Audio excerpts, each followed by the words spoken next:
আলহামদুলিল্লাহ বলেন। আমরা বলেন আলহামদুলিল্লাহ। বলেন আল্লাহ আমরা খুশি।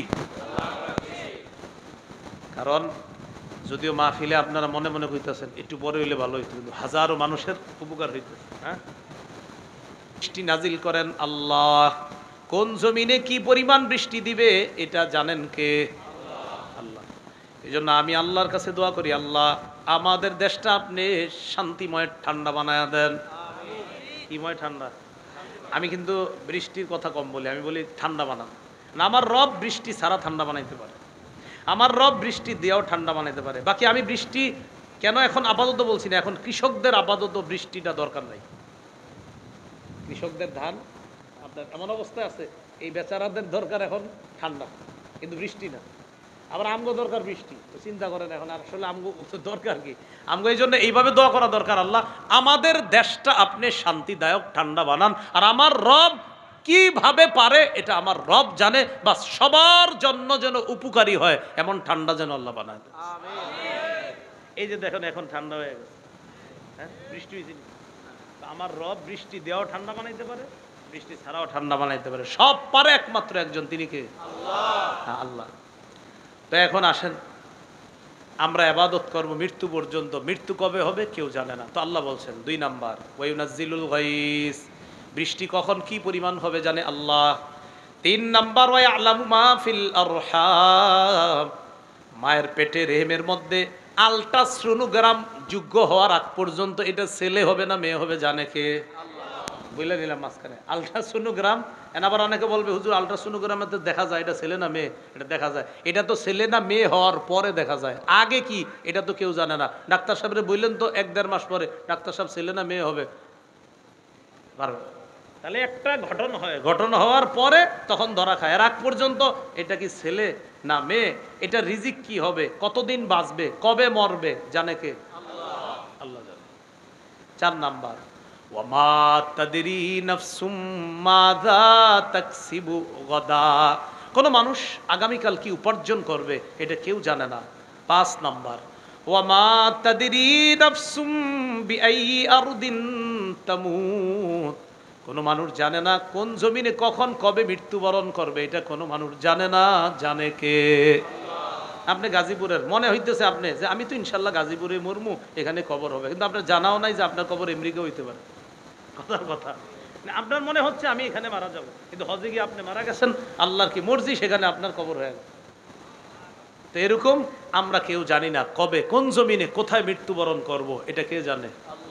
আল্লাহ। সূরা আলী ইমরান 145 নম্বর আয়াতে আল্লাহ বলেন, ওয়ামা কানা লিনাফসিন আন তামুতা ইল্লা বিইজনিল্লাহি কিতাবাম মুআজ্জালা, কোনো মানুষ মরবে না আল্লাহর হুকুম ছাড়া।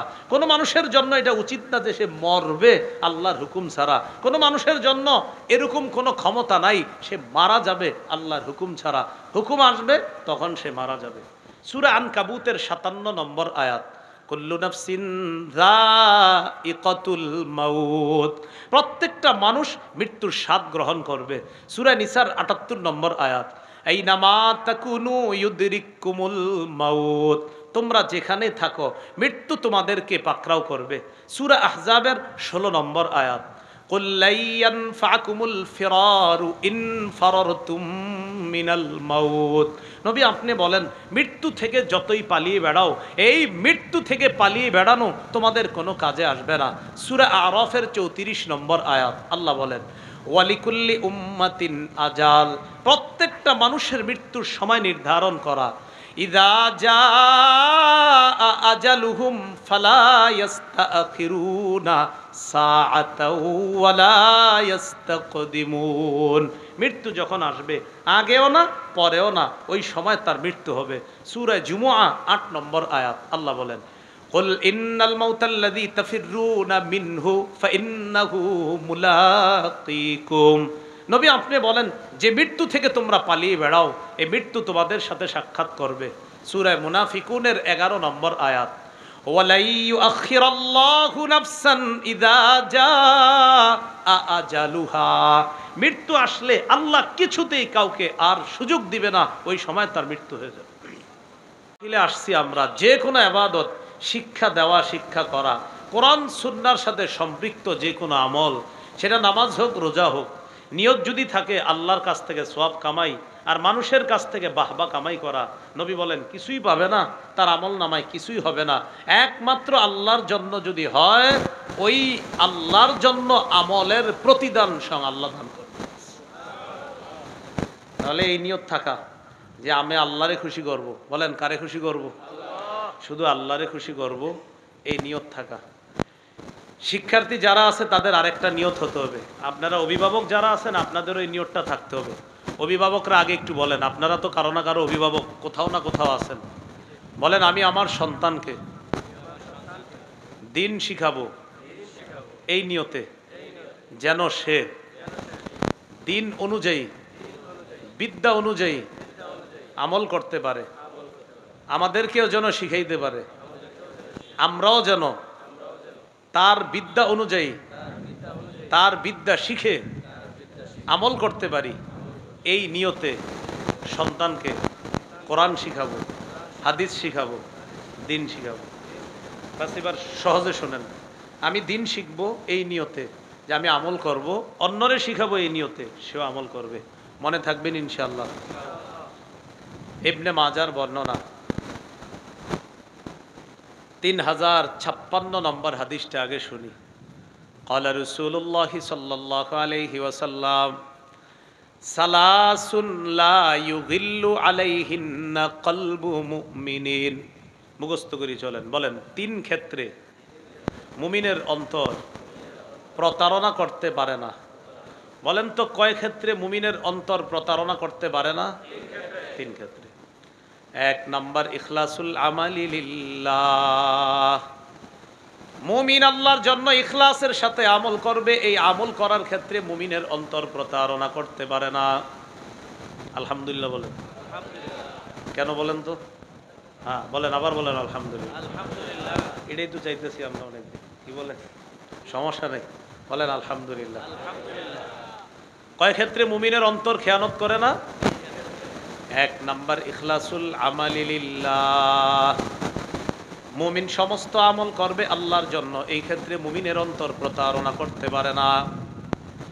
মুমিন যখন নামাজের মধ্যে দাঁড়ায়, দাঁড়ানোর পর মুমিন নামাজ পড়বে আল্লাহর জন্য, ওই নামাজের মধ্যে দাঁড়ানোর পর মুমিনের কখনো অন্তর এই প্রতারণা করতে পারে না মানুষ আমাকে বাহবা দিবে এই জন্য আমি নামাজ পড়ি, না না, মুমিনের অন্তর কখনো প্রতারণা করতে পারে না।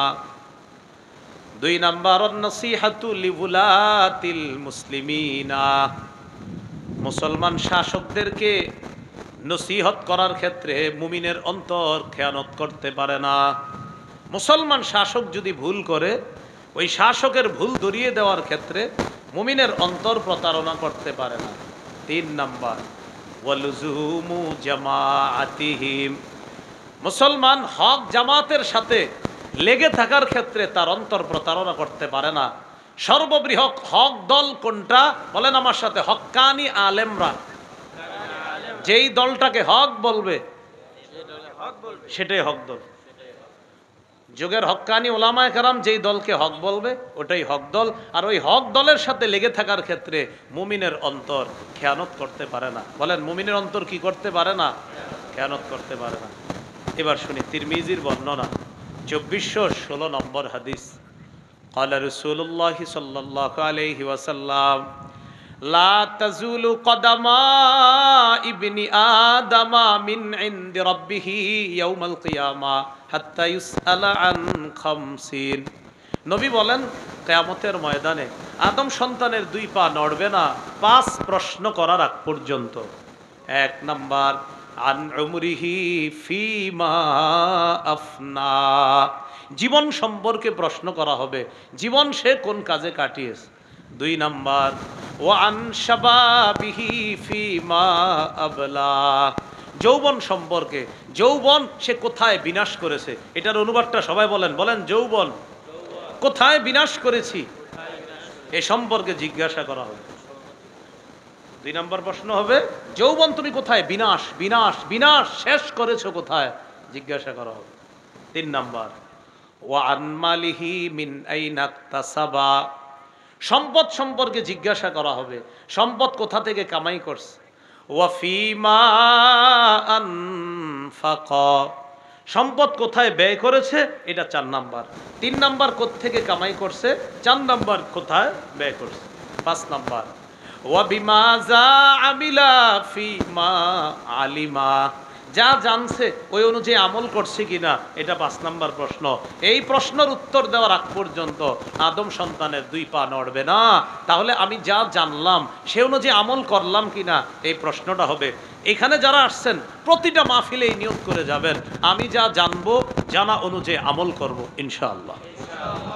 তাহলে শিক্ষার্থী যারা আছে আলহামদুলিল্লাহ বলেন, আমরা বলেন আলহামদুলিল্লাহ, বলেন আল্লাহ আমরা খুশি। কারণ যদিও মাহফিলে আপনারা মনে মনে কইতেছেন একটু বড় হইলে ভালো হইতো, কিন্তু হাজারো মানুষের উপকার হইতেছে। হ্যাঁ, আরেকটা নিয়ত করা, পরিশুদ্ধ নিয়ত করা। সহিহ বুখারীর 1 নম্বর হাদিস, সহিহ বুখারীর 1 নম্বর হাদিস। হাদিসের বর্ণনাকারী ওমর ইবনুল খাত্তাব রাদিয়াল্লাহু তাআলা আনহু। আলকামা ইবনে ওয়াক্কাস আল-লাইসি থেকে বর্ণনা, তিনি বলেন সামিআতু ওমর ইবনুল খাত্তাব রাদিয়াল্লাহু তাআলা আনহু আলাল মিম্বার سمعت رسول الله صلى الله عليه وسلم يقول إنما الأعمال بالنيات। ওমর ইবনুল খাত্তাব বলেন, আমি রাসূলুল্লাহ সাল্লাল্লাহু আলাইহি সাল্লামকে বলতে শুনেছি, নবীজি বলেছেন আমলের প্রতিদান দেওয়া হয় পরিশুদ্ধ নিয়তের কারণে। ইন্নামা আমালুল জাওয়ারিহ, ইন্নামাল আমাল মানে আমালুল জাওয়ারিহ, অঙ্গ প্রত্যঙ্গের আমল, এই আমলের তুসাবু সওয়াব দেওয়া হয় বিন্নিয়াত, পরিশুদ্ধ নিয়তের সাথে। তাহলে আমরা যে কোনো কাজ করব, নিয়ত যদি শুদ্ধ হয় এটার প্রতিদান আল্লাহর কাছ থেকে পাওয়া যাবে। আল্লাহ আমাদেরকে বিশুদ্ধ নিয়তের সাথে আমাদের সন্তানদেরকে প্রতিষ্ঠানে দেওয়া, আমরাও যে কোনো আমল করার আগে নিয়ত বিশুদ্ধ করে যেন আমরা কাজটা করতে পারি, আল্লাহ তৌফিক দান করেন। এবার আমার সাথে বলেন, যে কোনো ইবাদত আল্লাহর কাছ থেকে পাওয়ার আশায় করব।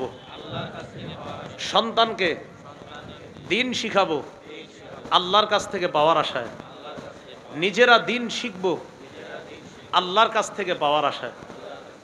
ইবনে মাজাহ 223 নম্বর হাদিস। এই হাদিসের বর্ণনাকারী কাসির ইবনে কাইস তিনি বলেন, কুনতু জালিসান ইনদা আবি দারদা রাদিয়াল্লাহু তাআলা আন في مسجد دمشق فأتاه رجل فقال يا أبا الدرداء أتيتك من المدينة مدينة رسول الله صلى الله عليه وسلم لحديث بلغني أنك تحدث به عن النبي صلى الله عليه وسلم। কাসির ইবনে কাইস বলেন, দামেস্কের মসজিদে নবীর সাহাবী আবু দারদা রাদিয়াল্লাহু তাআলা আনহুর পাশে আমি বসা। এক ব্যক্তি আবু দারদার কাছে আসছে মদিনা থেকে। মদিনা থেকে আসার পর আবু দারদাকে বললেন, ও আবু দারদা, আমি রসুলের শহর মদিনা থেকে আসছি আপনার কাছে। বর্তমানে গুগলে দেখবেন মদিনা থেকে দামেস্ক কতটুকু হয়, প্রায় 1260-এর উপরে, 67 কিলোমিটার বর্তমানে দেখবেন। এই পরিমাণ রাস্তা অতিক্রম করে আসছে মদিনা থেকে দামেস্ক এক ব্যক্তি। কেন? লিহাদিসিন বালাগানি আন্নাকা তুহাদ্দিসুহু আনিন নবী সাল্লাল্লাহু আলাইহি ওয়াসাল্লাম, আমি জানতে পারলাম একটা হাদিস আপনার কাছে আছে। এই হাদিসটার ব্যাপারে আমি জানলাম এই হাদিস নাকি আপনি আল্লাহর নবীর কাছ থেকে বর্ণনা করেন। শুধুমাত্র এই কথাটা জানার জন্য আমি মদিনা থেকে সুদূর দামেস্কে আসলাম, শুধু এটা জানার জন্য। আপনি নাকি একটা হাদিস নবীর থেকে বলেন, শুধু একটা হাদিস জানতে 1267 কিলোমিটার, একটা হাদিস। তাও আপনার হাদিস জানে, শুধু হাদিসটা যে উনি বলছে এটা যাচাই করার জন্য হাদিস জানে, তা আপনি নাকি এটা বলছেন এটা জানতে আসছে। তো সাহাবী অবাক হয়ে কয়, আমা যা আবিকা তিজারা, তুমি কি কোনো ব্যবসার জন্য আসো না এখানে? কয় না। ওয়ালা যা আবিকা গায়রুহু, তুমি কি অন্য কোনো কারণে আসো নাই? কয় না, শুধু হাদিসটা যাচাইয়ের জন্য, আসলে আপনি নবীর থেকে বলছেন কিনা বাস একটু জানতে আসছে। আমরা পড়াশোনা করি আপনার, এখন খালি খুঁজি অ্যাডভারেজ শীতাতপ নিয়ন্ত্রিত মাদ্রাসাগুলি, নাউজুবিল্লাহ, কষ্ট নিন না কেউ। এটা মানে খুঁজি যে সন্তানদের শীতাতপ নিয়ন্ত্রিত জায়গায় দেব। কি শিখলেন অভিভাবকরা? কয়টা হাদিস? হাদিস উনি জানে, শুধু যাচাই করার জন্য যে এটা নাকি আপনি নবীর থেকে বলছেন, বাস একটু জানতে আসছে। যার কাছে জানতে আসছে সাহাবী অবাক হয়ে কয়, এই মিয়া তুমি অন্য কোনো কাজে আসো নাই? কয় না, একটা হাদিসের জন্য। কয় হ্যাঁ, একটা হাদিসের জন্য। গুগল করে দেখেন, প্রায় 1200 কিলোমিটারের উপরে আসছে একটা হাদিসের জন্য।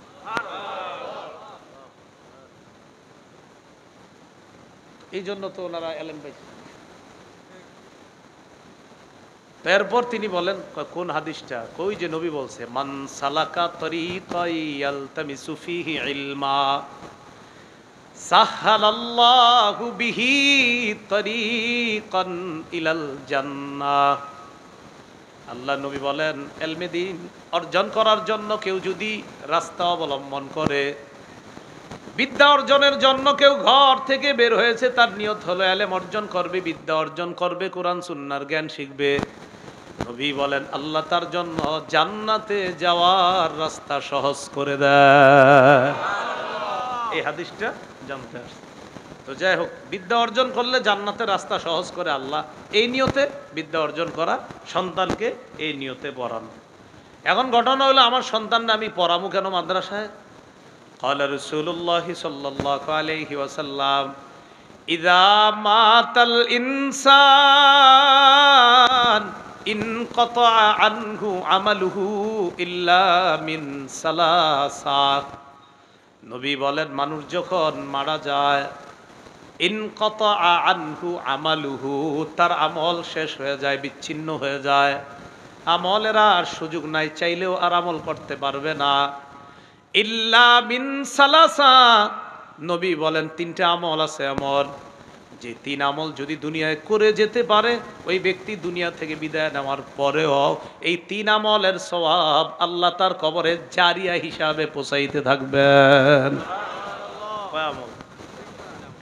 এক নাম্বার, ইল্লা মিন সাদাকাতিন জারিয়া, এক নাম্বার সদকায়ে জারিয়া। মাদ্রাসার একটা ইট, শুধু একটা ইটে আপনি শরীক হয়েছেন, যতদিন এই মাদ্রাসা থাকবে আর যারা পড়বে সবার সওয়াবের একটা অংশ আপনার কবরে যাবে। একদম সোজা কথা, সদকায়ে জারিয়া। এজন্য কখনো দান করলে ইখলাসের সাথে করে দিবেন। ওই মনির ভাই বললো না যে দেখেন চাই নাই, বলছি আপনারা নিজে থেকে দিছেন, এটা ভালো কাজ করছেন। উনি কিন্তু বললেও নাই যে ভাই অমুকে এত দেন, তো এরপরে মাশাআল্লাহ আপনারা দিছেন, হয়তো বললে আরো দিতেন, কথার কথা, তারপরেও দিছেন। কিন্তু আপনাদের দেওয়া দেখে আমি বুঝতে পারছি দিল থেকেই দিয়েছেন, কারণ বলেও নাই, বলছে কাউরে যে এতদিন দিয়েছেন। এই যে দেওয়াটা, এটা দেওয়ার সময় নিয়ত করে ফেলবেন, আল্লাহ শুধু আপনারই খুশি করব। হতে পারে আপনারটা 1 টাকা, কিন্তু আপনি যে কি কাজ করছেন মরার পর বুঝবেন, কারণ ইখলাস ছিল আপনার 1 টাকায়। আপনি 1 কোটি টাকা, ইখলাস ছিল 1 টাকা, এটাতেও ইখলাস ছিল। 1 কোটিওয়ালাও জারিয়া সওয়াব পাবে, 1 টাকাওয়ালা আপনিও জারিয়া, আপনার সওয়াবও যেতে থাকবে, কারণ ইখলাস ছিল। ঘটনাচক্রে 1 কোটিওয়ালার যদি ইখলাস না থাকে যাবে না, কিন্তু আপনার ইখলাস আছে 1 টাকা, আপনারটা যাবে। সুবহানাল্লাহ। এই জন্য যে কোনো মাদ্রাসায় কখনো দান করবেন, দান বাক্স আছে, আপনি চুপি চুপি ফালাই দিলেন, কিছু দান বাক্স দিয়ে দিলাম, বাস খালাস। আপনি জানেন কেন দিচ্ছেন, আল্লাহরে খুশি করার জন্য। তো নবীজি বলেন 1 নাম্বার, ইল্লা মিন সাদাকাতিন জারিয়া, সদকায়ে জারিয়া, এটা চলতে থাকবে। 2 নাম্বার, আউ ইলমিন ইউনতাফাউ বিহি, 2 নাম্বার ওই বিদ্যা, যে বিদ্যার মাধ্যমে উপকৃত হওয়া যায়। যেমন আমি আশাবাদী, আজকে আপনাদের সামনে যে ওয়াজ করছি, 2-1 জন যদি আমার ওয়াজে আমল করেন, এই সওয়াব আল্লাহ আমারও দিবে। আপনারা 2-1 জন যদি আমার এই কথাগুলা আরো 2 জনরে পৌঁছায়া দেন, কথার কথা এই জায়গায় শুই না আরো 10 জনরে বলছেন, অমুক জায়গায় গেছি আরিফ বিন হাবিব এটা বলছে, আপনি পৌঁছায় দিচ্ছেন। আপনি যে পৌঁছায় দিচ্ছেন আর ওই ব্যক্তি জানছে, জানার পর ওই ব্যক্তিও আমল শুরু করছে, ওই ব্যক্তির সওয়াবও আমি পাবো। আবার ওই ব্যক্তি আরেকজনরে বলছে, এটার সওয়াবও আমি পাবো। হেফজ জগানার উস্তাদ হাফেজ বানাইছে 10 জন, বেড়ায় মরে গেছে, ওই 10 জনের সওয়াব উনি পাইতে থাকবে। ওই 10 জন হাফেজ বানাইছে আরো 100 জন রে, ওই 100 জন বানাইছে 1000 রে, যত বাড়তে থাকবে প্রথম জন যিনি, ওনারটা বন্ধ হবে না।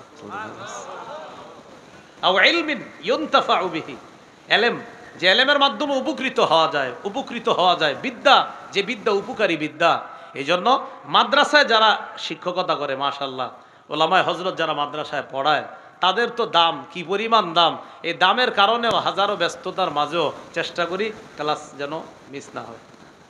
আপনার এটার দাম বেশি, অনেক বেশি দাম, কারণ ইলমিন ইউনতাফাউ বিহি, এলেমের মাধ্যমে যে এলেম উপকারী এলেম, মরার পরেও ওই ব্যক্তির কবরে সওয়াব পুষতে থাকবে।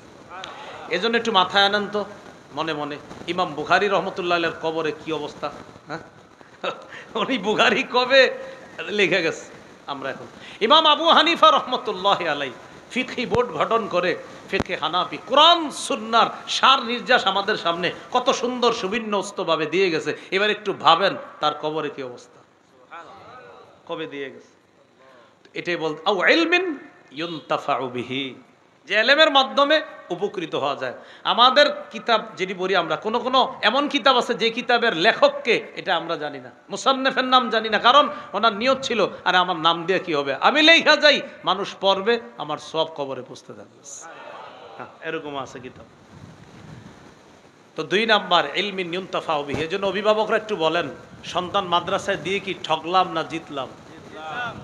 3 নাম্বার আও ওয়ালাদিন সালিহিন ইয়াদউ লা, নবী বলেন এমন একজন সন্তান যেই সন্তান বাবার জন্য দোয়া করবে, মায়ের জন্য দোয়া করবে। বাবা মারা যাওয়ার পর সন্তান আল্লাহর কাছে বলে আল্লাহ রব্বির হামহুমা কামা রব্বায়ানি সগীরা। কোন সন্তানকে এমন একটা শিক্ষা আপনি দিয়ে গেলেন, বিশুদ্ধ উচ্চারণে আপনার সন্তান বলতে পারে রব্বির হামহুমা কামা রব্বায়ানি সগীরা। এমন একটা সন্তান রাইখা যান যেই সন্তান বিশুদ্ধভাবে আল্লাহর কাছে আপনার জন্য দোয়া করে, ওই সন্তানের দোয়া নগদ আপনার কবরে পৌঁছবে। নেককার সন্তান রাইখা যান, ওই সন্তানের দোয়া কবরে যাবে। এখন আসেন বলেন তো, মরার পর আমার আপনার সব আমল নামা বন্ধ হয়ে যাবে, চাইলেও নামাজ পড়তে পারবো না, চাইলেও আর আমল করতে পারবো না, কিচ্ছু করতে পারবো না। হ্যাঁ, কবরে যদি কেউ আল্লাহরে বলে আল্লাহ আমার মন চায় নামাজ পড়বো, ঠিক আছে বড়, কিন্তু সব কিচ্ছু হবে না, কথার কথা। কারো যদি মন চায় জান্নাতে যে নামাজ পড়বেন পড়েন, কিন্তু নামাজের উপকারিতা কখন দুনিয়াতে বলে? হ্যাঁ এখানে এখানে সব করতে হবে। এখানে মরার পরে আপনি হাজারো কিছু আল্লাহরে বলেন আল্লাহ আমি ওইটা করবো, এটা করো, কিন্তু বেনিফিট যদি পাইতে হয় সেটা এখানে করতে হবে, এইখানে করতে হবে সব। এখানে চোখ বন্ধ সব শেষ। আল্লাহ বুঝার তৌফিক দান করে। তো বলছিলাম মারা গেলে 3টা জিনিস থাকে, এই 3টার মধ্যে একটা হলো এলেম, যে এলেমের মাধ্যমে উপকৃত হওয়া যায়। তো আপনার সন্তানকে কোরআন সুন্নাহ শিখান, যেটার মাধ্যমে উপকৃত হবেন। আরেকটা নেককার সন্তান রাইখা যান, যে সন্তান আপনার জন্য দোয়া করবে। এবার আসেন কেন রাইখা যাব, আমার সাথে বলেন। আমরা কিছুই ছিলাম না, বলেন বলেন। আমাদেরকে অনস্তিত্ব থেকে অস্তিত্ব দান করেছেন আল্লাহ। বলেন তো আমরা কি ছিলাম? বলেন কিছুই না। আমরা কি ছিলাম? কিছু বানাইছে কে? আমরা কি ছিলাম? দলিল সূরা দাহার বা সূরা ইনসানের 1 নম্বর আয়াত আল্লাহ বলেন হাল আতা আলাল ইনসান হিনুম মিনাদ দাহরি লাম ইয়াকুন শাইআম মাযকুরা। অবশ্যই মানুষের উপর এমন একটা সময় এসেছে যখন মানুষ উল্লেখ করার মতো কিছুই ছিল না। উল্লেখ করার মতো আমরা কিছুই ছিলাম না। তাহলে আল্লাহ আমাদেরকে কিভাবে বানাইলেন? আল্লাহ বলেন দুর্বল অবস্থা থেকে তোমাদেরকে বানাইছি। প্রথমে ছিল দুর্বল, অনস্তিত্ব থেকে অস্তিত্বে আনলাম, তাও ছিল দুর্বল। ওই দুর্বলতা থেকে আমি শক্তিশালী করলাম, শক্তিশালী করার পর আবার দুর্বল বানায়া দিলাম, দুর্বল বানানোর পর আবার তোমারে বুড়া বানায়া দিলাম, বুড়া বানানোর পর তোমার মৃত্যু দিয়ে দিলাম, বাস খালাস, তোমার জীবন শেষ। আবার সবাই বলেন কি ছিলাম? এরপরে কিছু বানাইছে কে? এই দুর্বল বানাইছে কিছু একটা। এরপরে দুর্বল অবস্থায় আসছি, আসার পর এটা থেকে আল্লাহ বানাইছে। সূরা রুমের 54 নম্বর আয়াত, হাফিজি কোরআন মাজিদ 21 পারা 9 নম্বর পৃষ্ঠা আল্লাহ বলেন আল্লাহুল্লাযী খালাকাকুম মিন দু'ফ। আল্লাহ ওই সত্তা যিনি তোমাদেরকে দুর্বল অবস্থা থেকে সৃষ্টি করেছেন। সুবহানাল্লাহ। এরপর আল্লাহ বলেন সুম্মা জাআলা মিন বাদি দু'ফিন কুওয়া। অতঃপর দুর্বল অবস্থা থেকে তোমাদেরকে শক্তিশালী করেছেন আল্লাহ। সুম্মা জাআলা মিন বাদি কুওয়াতিন দুফাও ওয়া শাইবা, এরপর শক্তিশালী অবস্থা থেকে তোমাদেরকে আবার দুর্বল অবস্থায় নিয়ে গেছেন। দুর্বল করতে করতে এক পর্যায়ে শাইবা, বৃদ্ধ অবস্থায় আল্লাহ নিয়ে গেছেন। বলেন তো প্রথম আমরা কি ছিলাম? এরপর হলাম দুর্বল। বলেন কি হলাম? দুর্বল অবস্থা থেকে শক্তিশালী বানাইলেন কে?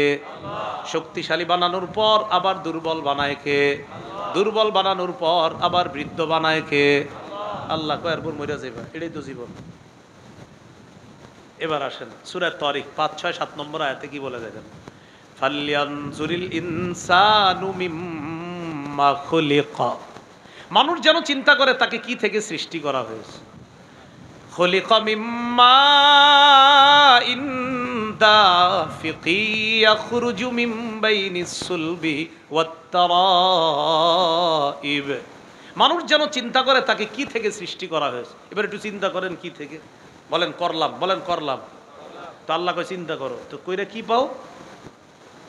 খুলিকা মিম্মা ইন দাফিক, আল্লাহ বলে তাকে সৃষ্টি করা হয়েছে সবেগে নির্গত স্খলিত পানি থেকে, শুক্রবিন্দু থেকে তাকে সৃষ্টি করা হয়েছে। তাহলে চিন্তা করে এটাই পাইলাম যে চিন্তা করো তোমাকে কি থেকে সৃষ্টি করা হয়েছে। তো চিন্তা করে পাইলাম মিম্মা ইন দাফিকিন, সবেগে নির্গত, সবেগে স্খলিত পানি থেকে সৃষ্টি করা হয়েছে। কিভাবে বের হয়? ইয়াখরুজু মিন বাইনিস সুলবি ওয়াত তারাইব, যা নির্গত হয় পৃষ্ঠদেশ থেকে এবং পাঁজর থেকে নির্গত হয়। হওয়ার পর উভয় শুক্রবিন্দুকে আমি আল্লাহ একত্রিত করে মায়ের রেহেমের মধ্যে রেখে এরপর সেটাকে আমি আল্লাহ আস্তে আস্তে মাটি আর পানির মিশ্রণ করে, প্রথমে পানির মধ্যে ফেরেশতা দিয়ে সামান্য মাটির প্রলেপ দেই, এরপর সেটাকে সেখানে আমি আল্লাহ রক্তপিণ্ড বানাই, রক্তের পর মাংসপিণ্ড, মাংসপিণ্ড চাইলে এটা গঠন হবে, আমি আল্লাহ না চাইলে গঠন হবে না, গঠন না হওয়ার আগে অ্যাবর্শন হয়ে যাবে, বাকি যদি আমি চাই গঠন হবে। হওয়ার পর মায়ের রেহেমে রেখে দেই, রেখে দেওয়ার পর বাচ্চার নাভি দিয়ে একটা পাইপ বের করে মায়ের পেট থেকে রক্ত পাইপ দিয়ে তার পেটে যাওয়ার ব্যবস্থা করে। এটা আবার আল্লাহ বলছে সূরা হজের ৫ নম্বর আয়াত, ইয়া আইয়ুহান নাস ইন কুনতুম ফি রাইবিম মিনাল বাস, হে মানুষ তোমরা যদি পুনরুত্থানের ব্যাপারে সন্দিহান হও, ফাইন্না খালাকনাকুম মিন তুরাব, মনে রাখবা আমি তোমাদেরকে মাটি থেকে সৃষ্টি করেছি। মানুষ সন্দেহ করে মাটির সাথে মিশে যাওয়ার পর আবার আল্লাহ কিভাবে সৃষ্টি করবে, পুনরুত্থান করবে। আল্লাহ কয় বেটা তোরে তো বানাইছি মাটি দিয়ে। কি কয়? মাটি হয়ে যাব আবার পুনরুত্থান। আল্লাহ কয় তো তোমারে বানাইছি কি দিয়ে? মানে আপনি যে আছেন আপনি কি তো আপনি কইতেছেন মাটির পরে আবার পুনরুত্থান। আল্লাহ কয় তো তুমি আসোই তো মাটির। কয় মাটির সাথে মিশে যাব আবার পুনরুত্থান। আল্লাহ কয় তো তুমি আসো কিসের? তো যে আল্লাহ আমি তোমারে কোনো কিছু না থেকে মাটি দিয়ে একটা রূপ দিলাম, এখন তো তোমার রূপ স্যাম্পল আছে, তো তোমারে বানানো তো আমি আল্লাহর কাছে কোনো ব্যাপার না।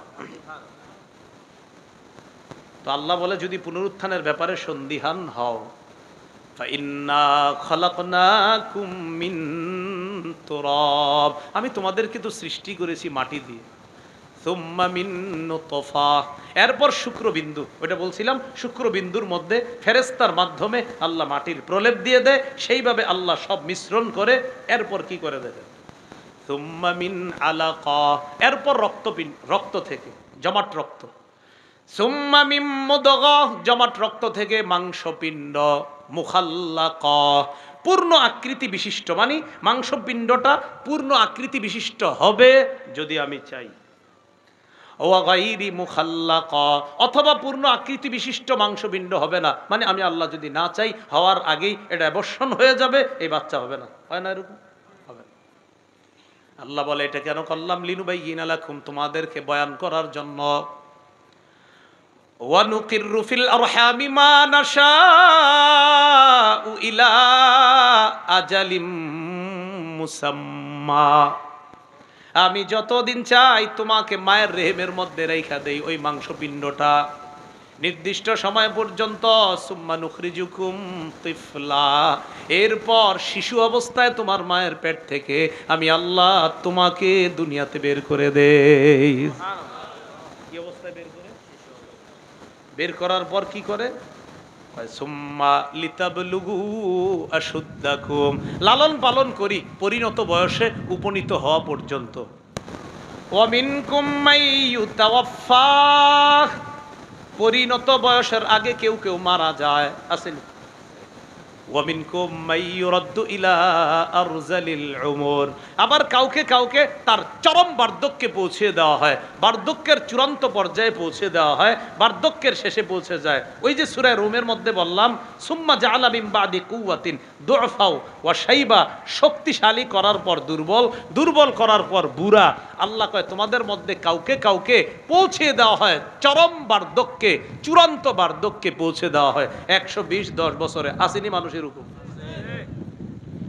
এখন বলেন আমগরে কি অবস্থায় বের করছে? বলেন শিশু, মায়ের পেট থেকে কি অবস্থায়?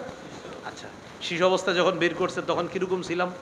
সূরা নাহাল 78 নম্বর আয়াত, 14 পারা, দেখেন আল্লাহ কি বলে, ওয়াল্লাহু আখরাজাকুম মিন বুতুনি উম্মাহাতিকুম লা তা'লামুনা শাইআ, আল্লাহ তোমাদেরকে তোমাদের মায়ের পেট থেকে বের করেছে এমন অবস্থায় তোমরা কিছুই জানতা না। ওয়া ওয়া করা ছাড়া, হ্যাঁ, কিছুই জানতা না। কি করছে সবাই?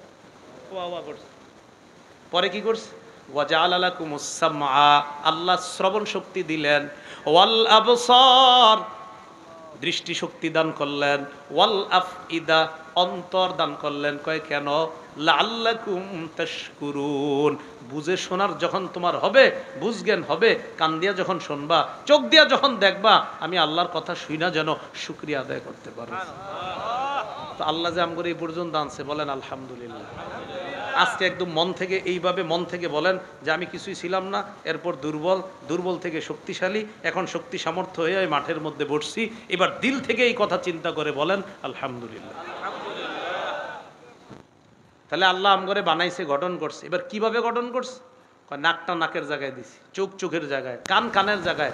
আমি আল্লাহ যদি চোখটা চোখের জায়গায় না দেই, দেখো কত মানুষকে আমি বিকৃত করি। দু একজন এরকম বিকৃত করে। কেন জানো? তোমাদেরকে দেখাই যে আমি চাইলে কিন্তু তোমার এরকম পারতাম, করি নাই, শিক্ষা গ্রহণ করো।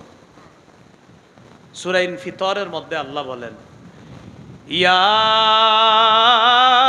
আইয়ুহাল ইনসান মা গররাকা বিরাব্বিকাল কারীমিল্লাযী খালাকাকা ফাসাওয়াকা ফাআদালাক ফি আইয়ি সূরাতিম মা শাআ রাক্কাবাক। কি করে দেখেন? হে মানুষ, কি সে তোমাকে সম্মানিত রবের ব্যাপারে ধোকায় ফেলায়? আল্লাযী খালাকাকা, যিনি তোমাকে সৃষ্টি করেছেন, ফাসাওয়াকা, সুগঠিত করলেন, ফাআদালাকা, যিনি তোমাকে সুষম করেছেন। সুগঠিত আবার সুষম, মানে যেটা যেখানে দেওয়া দরকার সেটা সেখানে দিয়েছে। ফি আইয়ি সূরাতিম মা শাআ, যেই আকৃতিতে আল্লাহ চেয়েছেন, রাক্কাবাকা, তোমাকে সুন্দরভাবে গঠন করছেন। তো বলেন শুকরিয়া আদায় করবো কার? আল্লাহ। এবার আসেন আমি মূল কথায় আসি। মরণের পরে কয়টা জিনিস চালু থাকে? কয়টা? তিনটা। এই তিনটার মধ্যে একটা নেককার সন্তান, আর যেই সন্তানদের এলমেদিন শিক্ষা দিব। মনে আছে তো কথাটা? এবার দেখেন এই কথার দিকে যাচ্ছি। তাহলে আমরা কিছুই ছিলাম না, দুর্বল অবস্থায় আসলাম, এখান থেকে শক্তিশালী বানাইছে। আলহামদুলিল্লাহ, এখন শক্তি নিয়ে আমরা মাঠে আছি। বলেন আলহামদুলিল্লাহ। কথা হইলো আমগরে আল্লাহ বানাইলেন কেন? আমাদেরকে আল্লাহ বানাইলেন কেন? সূরা জারিয়াতের 56 নম্বর আয়াতে আল্লাহ বলেন, ওয়ামা খালাকতুল জিন্না ওয়াল ইনসা ইল্লা লিয়াবুদুন, আমি মানুষ জিন সৃষ্টি করেছি আমার ইবাদত করার জন্য। সুবহানাল্লাহ। এবার আপনাদের কাছে জানতে চাই, জিন ইনসান আল্লাহ বানাইছে কি করার জন্য? এবার প্রশ্ন, কেমন ইবাদত? সবাই বলেন কেমন ইবাদত? এটাও আল্লাহ বলে দিয়েছে সূরা মুলকের 2 নম্বর আয়াত, আল্লাযী খালাকাল মাউতা ওয়াল হায়াতা লিয়াবলুয়াকুম আইয়ুকুম আহসানু আমালা। যিনি মৃত্যু জীবন সৃষ্টি করেছেন তোমাদেরকে পরীক্ষা করার জন্য, তোমাদের মধ্যে কে উত্তম আমল করে এই জন্য। আমার জবাব দিয়েন, বলেন আমগরে বানাইছি কি করার জন্য? ইবাদত। কেমন ইবাদত? উত্তম। বলেন বানাইছি কি করার জন্য? কেমন ইবাদত? এবার বলেন উত্তম ইবাদতের কি লাভ? সবাই বলেন উত্তম ইবাদতের কি লাভ বলেন। এটাও আল্লাহ বলে দিস 15 পারা 16 নম্বর পৃষ্ঠা সূরা কাহফের 30 নম্বর আয়াত। ইন্নাল্লাযীনা আমানু ওয়া আমিলুস সলিহাত ইন্না লা নুদিউ আজরা মান আহসানা আমালা। আল্লাহ বলেন যে ঈমান আনে, নেক কাজ করে, আমি আল্লাহ ওই ব্যক্তির প্রতিদান নষ্ট করব না যে উত্তম আমল করে। উত্তম আমলকারীর প্রতিদান আমি আল্লাহ নষ্ট করব না বলে মহাগ্রন্থ কোরআনে আমি ওয়াদা করলাম। আগের কথা আসেন, আমরা কি ছিলাম? প্রথমে কি হলাম? দুর্বল। এখান থেকে শক্তিশালী বানাইছে কে? তো শক্তিশালী অবস্থায় আছি কেন বানাইছে? ইবাদত। কেমন ইবাদত? উত্তম ইবাদতের প্রতিদান নষ্ট করে না কে? মাশাআল্লাহ। এবার প্রশ্ন, কতদিন ইবাদত? হ্যাঁ, সূরা হিজরের 99 নম্বর আয়াত 14 পারা 6 পৃষ্ঠা, সূরা ইব্রাহিমের একদম আগের সূরাটা শেষ হইছে। আল্লাহ বলেন ওয়াবুদ রাব্বাকা হাত্তা ইয়াতিয়াকাল ইয়াকিন, মরণ আসা পর্যন্ত তোমার রবের ইবাদত করো। সুবহানাল্লাহ। মরণ কবে আসবে বলেন তো? বলেন সবাই। এই যে জানি না আমরা, এই জবাব আল্লাহ দিছে সূরা লোকমানের 34 নম্বর আয়াত। মানে আমরা যে জানি না এটা আল্লাহ বলে দিছে সূরা লোকমানের 34 নম্বর আয়াত। ইন্নাল্লাহা ইনদাহু ইলমুস সাআহ, এক নাম্বার কিয়ামতের জ্ঞান আছে একমাত্র আল্লাহর কাছে, কোনো মানুষ জানে না। 2 নাম্বার ইউনাজ্জিলুল গায়স, বৃষ্টি নাজিল করেন আল্লাহ। কোন জমিনে কি পরিমাণ বৃষ্টি দিবে এটা জানেন কে? আল্লাহ। এই জন্য আমি আল্লাহর কাছে দোয়া করি, আল্লাহ আমাদের দেশটা আপনি শান্তিময় ঠান্ডা বানায়া দেন। কিময় ঠান্ডা? আমি কিন্তু বৃষ্টির কথা কম বলি, আমি বলি ঠান্ডা বানান না। আমার রব বৃষ্টি ছাড়া ঠান্ডা বানাইতে পারে, আমার রব বৃষ্টি দিয়েও ঠান্ডা বানাইতে পারে। বাকি আমি বৃষ্টি কেন এখন আপাতত বলছি না, এখন কৃষকদের আপাতত বৃষ্টিটা দরকার নাই। কৃষকদের ধান আপনার এমন অবস্থায় আছে, এই বেচারাদের দরকার এখন ঠান্ডা, কিন্তু বৃষ্টি না। আবার আমগো দরকার বৃষ্টি। তো চিন্তা করেন এখন আসলে আমগো দরকার কি? আমগো এই জন্য এইভাবে দোয়া করা দরকার, আল্লাহ আমাদের দেশটা আপনি শান্তিদায়ক ঠান্ডা বানান। আর আমার রব কিভাবে পারে এটা আমার রব জানে, বাস সবার জন্য যেন উপকারী হয় এমন ঠান্ডা যেন আল্লাহ বানায়। এই যে দেখেন এখন ঠান্ডা হয়ে গেছে, হ্যাঁ বৃষ্টি হয়েছে। আমার রব বৃষ্টি দেওয়াও ঠান্ডা বানাইতে পারে, বৃষ্টি ছাড়াও ঠান্ডা বানাইতে পারে, সব পারে একমাত্র একজন, তিনি কে? আল্লাহ। আল্লাহ। তো এখন আসেন আমরা ইবাদত করব মৃত্যু পর্যন্ত। মৃত্যু কবে হবে কেউ জানে না। তো আল্লাহ বলছেন 2 নাম্বার ওয়ায়ুনাজ্জিলুল গায়স, বৃষ্টি কখন কি পরিমাণ হবে জানে আল্লাহ। 3 নাম্বার ওয়ায়ালামু মা ফিল আরহাম, মায়ের পেটে রেহেমের মধ্যে আল্ট্রাসোনোগ্রাম যোগ্য হওয়ার আগ পর্যন্ত এটা ছেলে হবে না মেয়ে হবে জানে কে? বুঝলে নিলাম মাঝখানে আল্ট্রাসোনোগ্রাম। আবার অনেকে বলবে হুজুর আল্ট্রাসোনোগ্রামে তো দেখা যায় এটা ছেলে না মেয়ে। এটা দেখা যায়, এটা তো ছেলে না মেয়ে হওয়ার পরে দেখা যায়, আগে কি এটা তো কেউ জানে না। ডাক্তার সাহেবরে বললেন তো 1-1.5 মাস পরে ডাক্তার সাহেব ছেলে না মেয়ে হবে পারবে। তাহলে একটা ঘটনা হয়, ঘটনা হওয়ার পরে তখন ধরা খায়। আর আগ পর্যন্ত এটা কি ছেলে না মেয়ে, এটা রিজিক কি হবে, কতদিন বাঁচবে, কবে মরবে জানে কে? আল্লাহ জানে। 4 নাম্বার ওয়ামা তাদরি নাফসুম মাযা তাকসিবু গাদা, কোন মানুষ আগামীকাল কি উপার্জন করবে এটা কেউ জানে না। 5 নাম্বার ওয়ামা তাদরি নাফসুম বিআই আরদিন তামুত, কোন মানুষ জানে না কোন জমিনে কখন কবে মৃত্যুবরণ করবে, এটা কোন মানুষ জানে না, জানে কে? আপনি গাজীপুরের মনে হইতেছে আপনি যে আমি তো ইনশাল্লাহ গাজীপুরে মরমু, এখানে কবর হবে, কিন্তু আপনার জানাও নাই যে আপনার কবর আমেরিকা হইতে পারে। কথার কথা, আপনার মনে হচ্ছে আমি এখানে মারা যাব, কিন্তু হজে গিয়ে আপনি মারা গেছেন, আল্লাহর কি মর্জি সেখানে আপনার কবর হয়ে গেছে। তো এরকম আমরা কেউ জানি না কবে কোন জমিনে কোথায় মৃত্যুবরণ করব, এটা কে জানে?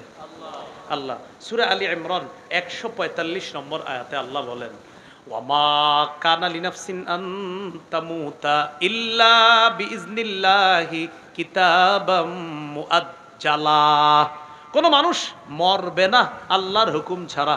কোনো মানুষের জন্য এটা উচিত না যে সে মরবে আল্লাহর হুকুম ছাড়া। কোনো মানুষের জন্য এরকম কোনো ক্ষমতা নাই সে মারা যাবে আল্লাহর হুকুম ছাড়া। হুকুম আসবে তখন সে মারা যাবে। সূরা আনকাবুতের 57 নম্বর আয়াত, কুল্লু নাফসিন যায়িকাতুল মাউত, প্রত্যেকটা মানুষ মৃত্যুর স্বাদ গ্রহণ করবে। সূরা নিসার 78 নম্বর আয়াত, আইনামা তাকুনু ইউদরিকুমুল মাউত, তোমরা যেখানে থাকো মৃত্যু তোমাদেরকে পাকড়াও করবে। সূরা আহজাবের 16 নম্বর আয়াত, কুল লা ইয়ানফাকুমুল ফিরারু ইন ফারারতুম মিনাল মাউত, নবী আপনি বলেন মৃত্যু থেকে যতই পালিয়ে বেড়াও, এই মৃত্যু থেকে পালিয়ে বেড়ানো তোমাদের কোনো কাজে আসবে না। সূরা আরাফের 34 নম্বর আয়াত, আল্লাহ বলেন ওয়ালিকুল্লি উম্মাতিন আজাল, প্রত্যেকটা মানুষের মৃত্যুর সময় নির্ধারণ করা। ইযা জাআ আজালুহুম ফালা ইস্তাখিরুনা সাআতাও ওয়ালা ইস্তাকদিমুন, মৃত্যু যখন আসবে আগেও না পরেও না, ওই সময় তার মৃত্যু হবে। সূরা জুমুআ 8 নম্বর আয়াত, আল্লাহ বলেন কুল ইন্নাল মাউতাল্লাযী তাফিররুনা মিনহু ফাইন্নাহু মুলাকীকুম, নবী আপনি বলেন যে মৃত্যু থেকে তোমরা পালিয়ে বেড়াও এই মৃত্যু তোমাদের সাথে সাক্ষাৎ করবে। সূরা মুনাফিকুনের 11 নম্বর আয়াত, ওয়ালা ইউআখিরাল্লাহু নাফসান ইযা জাআ আজালুহা, মৃত্যু আসলে আল্লাহ কিছুতেই কাউকে আর সুযোগ দিবে না, ওই সময় তার মৃত্যু হয়ে যাবে। তাহলে কি শিখলাম বলেন? আমরা কি ছিলাম? এরপরে দুর্বল অবস্থা থেকে শক্তিশালী বানাইছে কে? আল্লাহ। শক্তিশালী অবস্থা এখন যে দুনিয়াতে আছি কার ক্ষমতায়? আল্লাহ। কার অনুগ্রহে? আল্লাহ। কার দয়ায়? আল্লাহ। এখন যে আসি দুনিয়াতে কেন আসি, কেন বানাইছে? কেমন ইবাদত? উত্তম ইবাদতের প্রতিদান নষ্ট করে না কে? আল্লাহ। কতদিন উত্তম ইবাদত? মৃত্যু আসলে হবে? মানুষ জানে না। মানুষ জানে কবে হবে? মৃত্যু হবে জানে, কবে হবে জানে? কবে, কোথায়, কোন জমিনে হবে কে জানে? আল্লাহ জানে। এখন কথা হলো যে আপনার মৃত্যু হবে, নবীরও মৃত্যু হবে, নবীদেরও মৃত্যু হয়ে গেছে আর কি। তা একজন বাকি আছে, ঈসা আলাইহিস সালাতু ওয়াস সালাম, ওনারও মৃত্যু হবে। উনি এখনো ইন্তেকাল করেন নাই, এই জন্য কিয়ামতের আগে উনি আসবে। বলেন উনি কি? এই জায়গায় আমাদের দেশে একদল ধোকা দেয়, ঈসা নবী তো আসবে, আমরাও বলি আসলে আমনের সমস্যা কি? মানে কইতে চায় আর কি, ঈসা নবী যেহেতু আসবে অতএব গুরুদাসপুরের গোলাম আহমদ তিনিও এসেছে, মানে এরকম বুঝাইতে চায়। তখন আপনি বলবেন ঈসা নবী আসলে আপনার সমস্যা কোথায়? মানে ঈসা নবী আসবে, তোমরা না কো তুমগো নবীর পরে নবী আসবে না। আপনি জবাব দিবেন আমরা বলি আমগো নবীর পরে নবী হবে না। কি বলি? ধোকাবাজিরা কোথায় দেখছেন? বলেন আমার সাথে, আমগো নবীর পরে নবী হবে না, আমাদের নবীর পরে নবী হবে না।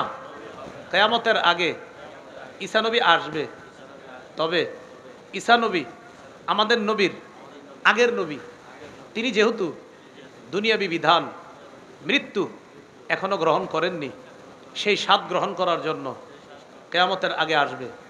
এতে আপনার সমস্যা কি বলেন? হ্যাঁ, এটা করবেন। ঈসা নবী আমাদের নবীর আগের নবী, আমগো নবীর পরে নবী হবে না, আমাদের নবীর পরে নবী হবে না। এই জন্য উনি আপনার ধোকা দিবে। সহজ সরল মুসলমান করে কয় ঈসা নবী আসবে না, তো সহজ সরল মুসলমান হ্যাঁ আসবে তো। তাহলে দেখছো তুমগো হুজুররা কয় নবী নাকি আসবে না, তাহলে আপনি বলবেন আমগো হুজুররা কয় আমাদের নবীর পরে নবী হবে না।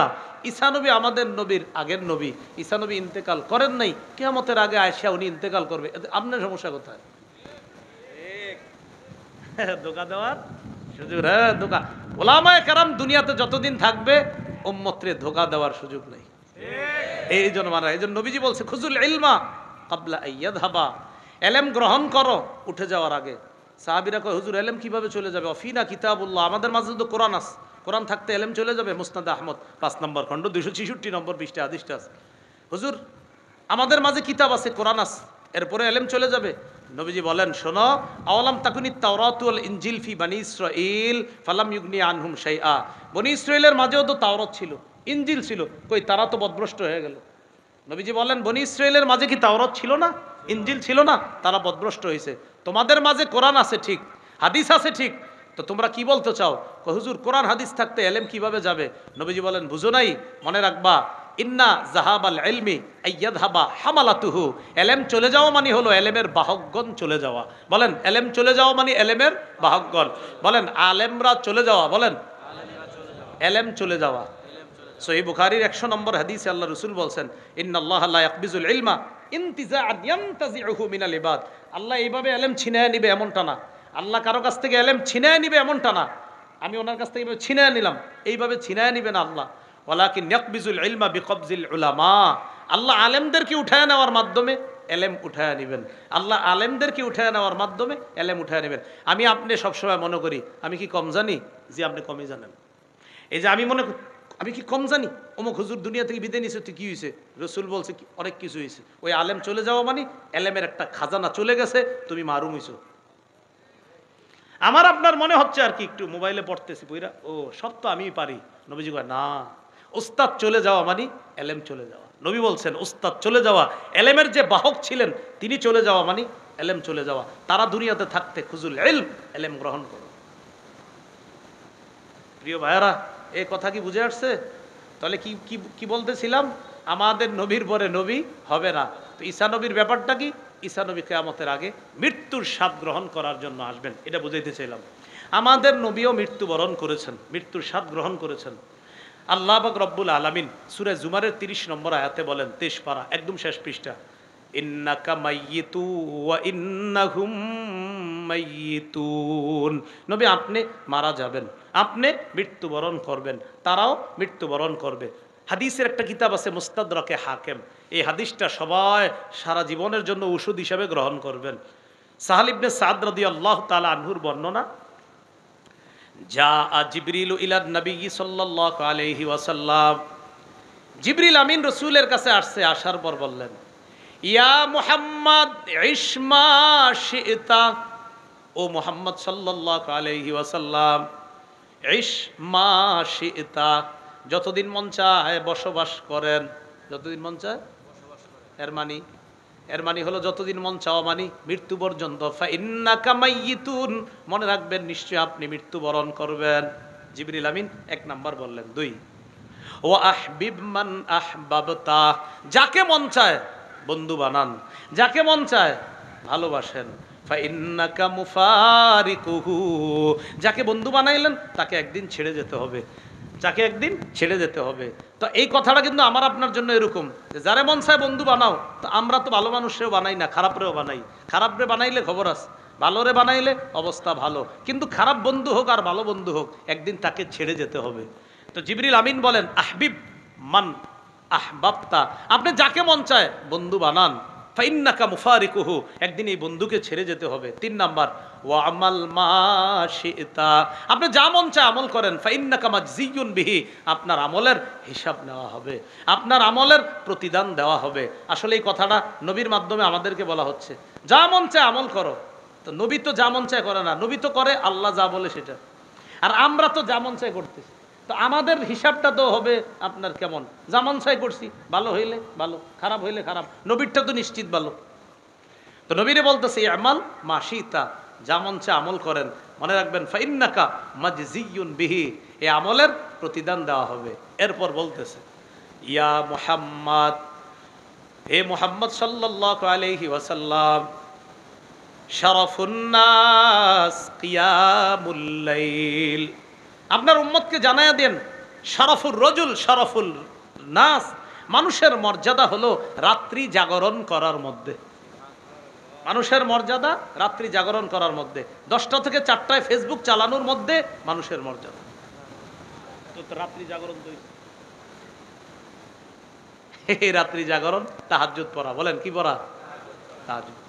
ওয়াইজ্জুহু ইস্তিগনাউহু আনিন নাস, মানুষের ইজ্জত, মানুষের সম্মান অন্য মানুষ থেকে অমুখাপেক্ষী থাকার মাধ্যমে, অন্য মানুষ থেকে অমুখাপেক্ষী থাকার মধ্যেই মানুষের ইজ্জত, মানুষের সম্মান। মানুষ শুধু একজনের মুখাপেক্ষী হবে, বলেন কার? তো বলতেছে হাবিব, মানুষের মর্যাদা তাহাজ্জুদের মধ্যে, আর মানুষের ইজ্জত সম্মান মানুষ থেকে অমুখাপেক্ষী হয়ে আল্লাহর দিকে মুখাপেক্ষী হওয়ার মধ্যে। তো নবীরে বললেন আপনি যতদিন মন চায় বসবাস করেন। ফাইন্নাকা মাইয়িতুন, নিশ্চয় আপনি মৃত্যুবরণ করবেন। তো আমি আপনি যতদিন মন চায় মানি মরণ পর্যন্ত বসবাস করা। 2 নাম্বার নবীরে বলছে আহবিব মান আহবাবতা, যাকে মন চায় ভালোবাসার পাত্র হিসাবে গ্রহণ করেন, তবে ফাইন্নাকা মুফারিকুহু, একদিন ছেড়ে যেতে হবে। তো আমি আপনি খেয়াল করতে হবে কাকে বন্ধু বানাইলাম। 3 ওয়া আমাল মা শিতা, যা মন চায় আমল করেন, বাকি আমার আপনার চিন্তা করতে হবে আমরা কি আমল করেছি। আল্লাহ আমাদের সকলকে মৃত্যুর প্রস্তুতি যেন আমরা সদা সর্বদা নিতে পারি, আল্লাহ তৌফিক দান করেন।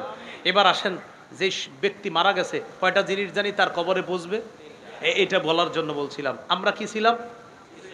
দুর্বল থেকে কি বানাইছে? এক পর্যায়ে কি হয়ে যেতে পারি? দুর্বল। দুর্বলের পরে বৃদ্ধ, বৃদ্ধর পরে মৃত্যু। তো মৃত্যু যখন হয়ে যাবে, মৃত্যুর পর সব বন্ধ হয়ে যাবে, 3টা চালু থাকবে।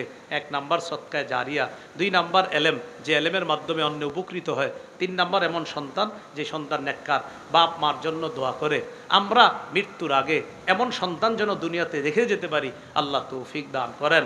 তাহলে আজকের মূল কথাটা মনে রাখবেন, কিছুই ছিলাম না, এখন কিছু একটা আছি। কিছুই ছিলাম না, ওই কিছু না থেকে আল্লাহ কিছু একটা বানাইছে। এখন কেন বানাইছে আল্লাহ? কেমন ইবাদত? উত্তম ইবাদতের কি নষ্ট হবে না? প্রতিদান। কতদিন ইবাদত? অর্থাৎ মৃত্যুবরণ করব, জীবনটা শেষ হয়ে যাবে। জীবন মৃত্যু মাঝখানে ইবাদত। বলেন, জীবন মৃত্যু ইবাদত। ভালো ইবাদত, উত্তম ইবাদত। সন্তানকে মাদ্রাসায় দেওয়া উত্তম ইবাদত, সন্তানকে কোরআন শিক্ষা শেখানো উত্তম ইবাদত, উত্তম আমল। এইগুলো আমরা রেখে যাওয়ার চেষ্টা করব, আল্লাহ তৌফিক দান করেন। সুবহানাল্লাহি ওয়া বিহামদিহি, সুবহানাকাল্লাহুম্মা ওয়া বিহামদিকা, আশহাদু আল্লা ইলাহা ইল্লা আনতা, আস্তাগফিরুকা ওয়া আতুবু ইলাইক। ও মিম্বরের আমানত যাদের লাগবে গাড়ি থেকে সংগ্রহ করতে পারেন। মিম্বরের আমানতের ব্যাপারে আমার একটা কথা মনে রাখবেন, সাধারণ জনগণ যারা আছেন, ওলামায়ে হযরত মাশাআল্লাহ এটার সাথে পরিচিত, সাধারণ জনগণ যদি কেউ নেন, নেওয়ার পরে প্রথম খণ্ডটা বলেন মুখস্থ করে ফেলবো ইনশাআল্লাহ। কি করে ফেলবেন? যাদের কাছে আছে মিম্বরের আমানত প্রথম খণ্ড, পুরোটা মুখস্থ করবেন। সন্তানের 64টা অধিকার মুখস্থ করবেন। 5টা মুখস্থ করে আপনি বিবিরে শোনাইবেন, বিবি আপনারে শোনাইবেন। এভাবে 64টা অধিকার একদম মুখস্থ করে ফেলবেন। দ্বিতীয় খণ্ড শিরিক বেদাত কুফর তাওহীদ, এটা আরও জরুরি। তৃতীয় খণ্ড আজকের আলোচনাগুলো তৃতীয় খণ্ডে পাবেন। আজকের যে আলোচনাগুলো অনেকগুলোই তৃতীয় খণ্ডে পেয়ে যাবেন। চতুর্থ খণ্ডে স্বামী স্ত্রীর 43টা অধিকার, স্বামীর 24টা, স্ত্রীর 19টা। বাসায় নিয়ে পইরা বিবিরে বলবেন, আমার অধিকারগুলো তুমি পড়ো, তোমারগুলো আমি পড়ি, তুমি আমার 24টা আদায় করছো কিনা দেখো, আর আমি তোমার 19টা আদায় করছি কিনা এটা একটু দেখো। এইভাবে আপনারা মুখস্থ করার মতো করে ফেলবেন। আপাতত 4 খণ্ড আছে। অনলাইন থেকে যারা সংগ্রহ করতে পারেন করে নিন। অনলাইন থেকে কীভাবে করে আমি জানি না, অনেকে ছাড়তেছে মাশাআল্লাহ। অনলাইন থেকে প্রায় 50, 60, 70 হাজার অনলাইনেই ওরা বিক্রি করতেছে। তো ওরা কীভাবে বিক্রি করে ওরা জানে, একটা নিয়মে আছে হয়তো। এখানে ওরা নিয়ে এসেছে প্রকাশনী থেকে। এখান থেকে যারা নেবেন, এই গাড়িটা যেহেতু ভাড়া করা আমার, আর এই গাড়ি যদি ভাঙেন তাহলে জরিমানা দিতে হবে। এই জন্য গাড়ির কাজ না ভাঙা যদি কেউ পারেন এখান থেকে সংগ্রহ করতে পারেন। আল্লাহ আমাদের সকলকে যে কথাগুলো বললাম শুনলাম আমল করার তৌফিক দান করেন। আমিন ওয়া আখিরু দাওয়ানা আলহামদুলিল্লাহি রাব্বিল আলামিন।